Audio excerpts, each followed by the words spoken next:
네, 안녕하세요. 복을 찾아주는 사주 상담가 복사주입니다. 오늘은 이제 복사주 전매에 이제 옷인데요. 항상 상담을 할 때, 만남 상담을 할 때 이 옷을 가급적 입고 하는 편인데, 이제 이쯤 되면은 신년 운세에 대해서 궁금하시거나 사주를 보러 갈 일들이 생기실 텐데요. 오늘은 사주를 보러 갈 때 내가 어떤 것에 대해서 물어봐야 하는지, 왜 꼭 갔다 오고 나서는 자신이 뭐를 물어봐야 되는지 깜빡하시는 분들, 아, 이거 물어봤어야 됐는데, 아니면 막연히 뭐를 물어볼까 이렇게 궁금하신 분들이 계시거든요. 그것에 대해서 오늘은 좀 짚어드릴게요. 사실 복사주 이제 글로 하는 답변 상담이 가장 인기가 많은데, 제가 글로 답변 드릴 때 이렇게 답변 타자 이렇게 쳐서 드릴 때 이렇게 단락이 있어요. 뭐 사주 이제 풀이 같은 거 쫙 해서 구분 지어 놓는 거에 대해서 어떤 거 제가 알려드리는지 이렇게 같이 알아보도록 하겠습니다. 첫 번째로 제가 알려드리는 거, 물어보실 것은, 이거는 가장 시작인 것 같아요. 자신이 어떤 사주인지, 뭐, 보통 봄에 태어나신 분들은 목이 많을 때 태어나셨고, 이제 나무목이요. 여름에 태어나신 분들은 불화, 그리고 가을에 태어나신 분들은 이제 쇠금, 그리고 겨울에 태어나신 분들은 이제 물이 많은 이제 수사주가 많은데요. 근데 그렇다고 해서 제가 이전에 여러 번 언급했던 것처럼, 겨울에 태어났지만 불사주일 수 있고 다 다르잖아요. 이게 왜 중요하냐면 이제 가을에 태어난 목사주다. 그럼 금이 많은 이제 목이기 때문에 좀 약할 가능성이 있어요. 왜냐면 내가 목인데 옆에서 계속 도끼를 찍어 누르고 있으니까 좀 아프겠잖아요. 이런 사주는 뭐 물이 귀할 수도 있고 나중에 이제 기랑 기운, 흉한 기운 이런 거 알아보기 위해서인데요. 어쨌든 자신이 어떤 사주인지 물어보면은 대충 알려주실 거예요. 저는 무슨 사주인가요? 했으면 뭐 자네는 갑으로 태어났네, 뭐 병으로 태어났네, 아니 물로 태어났네. 그 제 사주에 어떤 기운이 많나요? 목사주인데 저는 뭐 금이 많다고 하던데 이런 거 좀 물어보시는 게 좀 재밌을 수도 있고요. 나중에 기랑 기운, 흉한 기운 알아볼 때 이렇게 참고가 되겠죠? 그리고 두 번째로는 이제 타고난 기운도 있고 타고난 동물. 올해 아마 굉장히, 올해가 아니죠. 이제 돼지띠에 가장 흉하신 분들이 아마 거의 뱀이랑 용이 드신 분들이었을 거예요. 뱀띠나 용띠란 뜻이 아니고요. 사주에 연월이시 이렇게 네 가지 동물이 들어가는데 네 기둥이니까요. 사주가 자신이 태어난 일이 가장 중요하거든요. 아마 스스로 이제 용이거나 뱀이신 분들은 돼지해가 가장 흉하기 때문에 2019년이 가장 불리했을 것이라고 생각이 듭니다. 그렇기 때문에 자신이 어떤 동물인지 물어보시는 것도 참 도움이 되실 거예요. 만약 돼지떼가 흉하신 용이나 이제 뱀이 드신 분들은 12년 후 신해년 2031년인가요? 그때도 굉장히 흉하겠죠? 이거를 좀 참고하시면 될 것 같아요. 좀 막연하실까요? 그리고 또 제가 알려드리는 것은 이제 타고난 기운과 타고난 이제 동물 알아봤는데 성향. 제가 이제 성향을 좀 쫙 알려드리는데 이거는 이제 해석의 차이가 있으니까 이거는 이제 여쭤보시면 될 것 같아요. 저는 어떤 성격인가요? 저는 뭐 외향적인가 내향적인가요? 뭐 이거는 사실 근데 나이 들면 좀 알게 되잖아요. 그래도 자기 자신에 대해서 객관화가 안 되신 분들이 정말 많아요. 상담을 하다 보면은. 대부분 좀 공통점이 있어요. 편인이 많으시다던가 금이 부족하신 분들 객관성이 굉장히 떨어져요. 그만큼 낙천적인 희망적인 건 좋은데 아무튼 좀 여쭤보시는 게 좋을 것 같아요. 나는 어떤 성향인지 대부분 알려주실 건데 저는 이제 사주를 보면은 짜라락 성향을 먼저 말씀드려요. 그러면 다들 집에 CCTV 달았냐, 어떻게 저 아는 사이세요? 이렇게 물어보는 것처럼 굉장히 당황하시더라고요. 사주가 이제 성격을 나타내기 때문에 짐작하는 건 사실 어렵진 않아요. 뭐 잘 보내요 이름만 듣는다고 저는 이제 뭐 뿌듯해하고 기쁠 그런 시기 지난 것 같아요. 뭐 저는 보이는 그대로 해석하니까. 그리고 이제 타고난 대운. 제가 이전 영상 이제 앞에 보시면 아시겠지만 각 사주마다 이제 몇 세 주기로 바뀌는 게 있거든요. 어떤 분들은 7세 주기, 어떤 분은 0세 주기 이렇게 바뀌는데 10년에 한 번씩 바뀌어요. 근데 그 대운이라는 것이 자기 흉할 수도 있고 길할 수도 있거든요. 그렇기 때문에 지금 내가 어떤 대운을 살고 있고 난 이 대운에서 남편복이 떨어지는지 아니면 나는 뭐 재물복이 떨어지는지 이런 것도 여쭤보시면은 좀 도움이 되실 거예요. 가령 이제 말하는 직업을 가고 있다. 자기가 이제 식사운이 들어온다. 그럼 여자 같은 경우는 자녀에 대한 이제 기쁨만 느낄 수도 있고, 근데 또 안타까운 게 자기에게 흉이 되거나 또 충이 되거나 살이 낀 형태면은 대운이 좀 불리할 수 있어요. 좀 말이 어려우셨을까요? 아무튼 자기 신의 대운에 대해서 여쭤보세요. 그럼 알려주실 거예요.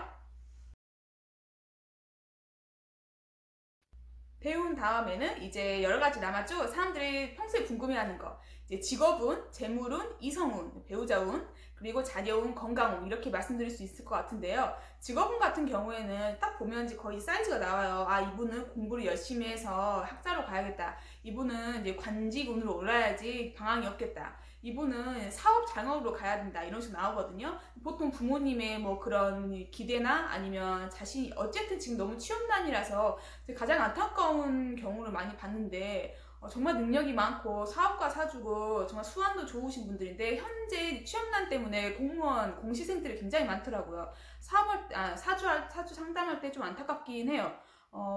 아무튼 근데 이런 직업 같은 걸 알고 자신감 얻으시고 좀 펼쳐나가시면 좋을 것 같거든요. 가장 중요한 건 재물운이죠. 재물운 같은 경우에는 자신이 문서운이 있는지, 부동산 운이 좋은지, 아니면 자신은 뭐 투자 경력이 굉장히 길하다. 사주 보면은 재물 감각이 정말 비상하신 분들 정말 많아요. 이런 분들한테 이제 각권을 맡겨야 되거든요. 보통 이제 남자들이 뭐 각권을 짓고 안 주려고 하는데 남자분들 재물복 떨어지는데 부인분이 굉장히 강하다. 그럼 부인분이 살림하면 돼요. 굉장히 잘하거든요. 자기에게 재물을 꼭 살펴야 된다는 거. 재물은 올 때는 투자를 해야 되고 재물이 안 좋을 때는 몸을 좀 사려야지 좋아요.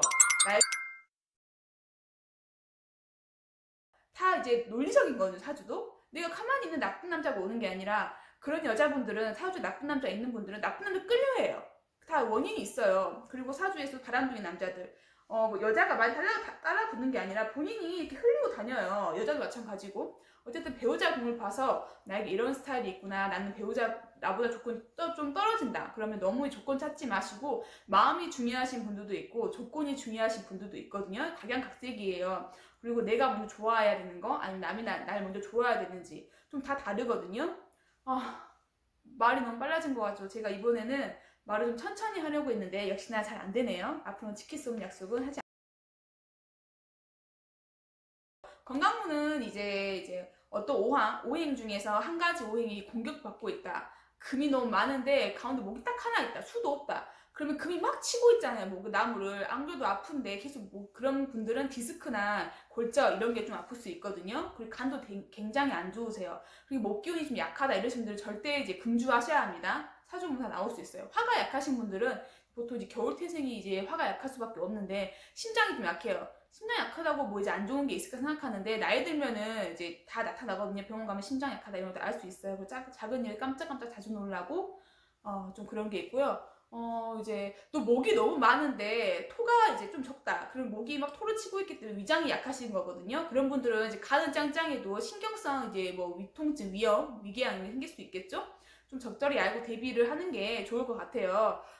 그리고 이제 자녀운 다자녀 사주인지 일자녀 이제 좀 자녀가 적은 사주인지 알 수 있다고 말씀드렸잖아요. 이제 어떤 뜻이냐면은 제가 여러 번 언급했지만 다자녀 사주는 자녀를 너무너무 좋아해요. 자녀가 많이 있을수록 행복해요. 이런 분들은 자녀를 귀잘 양성하고 자녀를 키움으로써 굉장히 삶의 만족이 크시는 분들인데 이제 자녀가 좀 자녀공이 약하다 이런 분들은 자녀를 못 낳는다고 난산하거나 이런 뜻은 아니거든요. 일부분 작용을 하긴 해요. 뭐 너무 조열하다, 사주가 너무 건조하다 그러면은 좀 자녀가 좀 안 생기긴 해요. 이유가 뭐냐면은 수가 물이 너무 많으면 습해서 자녀가 떠내려서 내려가고 너무 건조하면 자녀가 착상이 안 돼요. 좀 아무튼 여성 이걸 관장하는 부분이 좀 수기운이기 때문에 아무튼 적절하게 이제 좀 조우를 맞춰야 되는데 아무튼 자녀운 같은 것도 좀 보시면 될 것 같아요.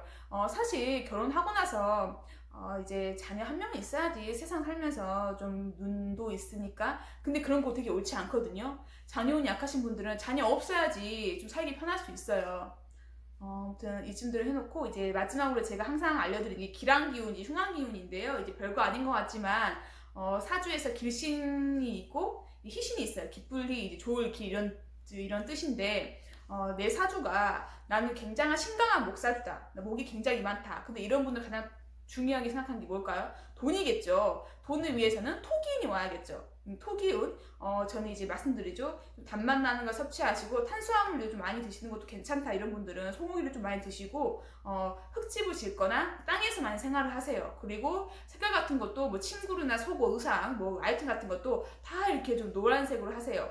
그리고 어떤 분들은 이제 뭐 목이 좋으신 분들이 계세요. 이런 분들은 뭐 나무를 가까이 하시고 등산을 좀 많이 오르시고 토가만 불길하다, 흉신이다, 흉한기운이다. 그러면 이런 분들 절대 단 거 드시면 안 되고 탄수화물도 안 되거든요. 근데 꼭 사주의 한계가 뭐냐면은 이게 어쩔 수가 없는 것 같아요. 토가 자기에게 많은 오행이 보통 익숙하거든요. 그렇기 때문에